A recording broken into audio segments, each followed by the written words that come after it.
Bjorn Formosa ġie ppreżentat bl-award favur il-ħajja.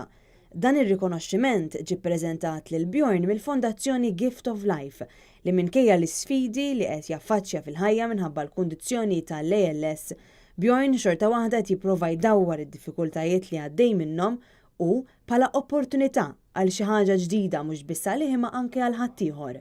Ir-rikonoxximent ġie ppreżentat minn Joseph Meany mill-Human Life International. Joseph Meany huwa espert fih dan il-moviment favur il-ħajja. Min-naħa tiegħu u spjega kif il-ħajja hi rigal li rridu nsibu l-kuraġġ biex ngħixuha bid-tbatija kollha li tista' toffri għaliex anke fit-tbatija nistgħu nsibu l-imħabba. L-award u replika f'forma iżgħar tal-monument li hemm fir-roundabout bejn in-Naxxar u l-Mosta monument li jwassal il-messaġġ favur il-ħajja. Paul Vincenti mill-Fondazzjoni Gift of Life għalli Bjorn irnexxielu jasal għal ħolma tiegħu li jiftaħ dar fejn min għandu l-kundizzjoni tal-ALS jista' jsib il-wens u l-għajnuna. Spjega li minn sitwazzjoni fejn il-bniedem ħafna drabi jasal biex jaqta' qalbu minn kollox, Bjorn Formosa rnexxielu irawwem f'ħaddieħor li t-tama dejjem hemm tkun, dan fil-waqt li qed iservi ta' ispirazzjoni għal ħafna.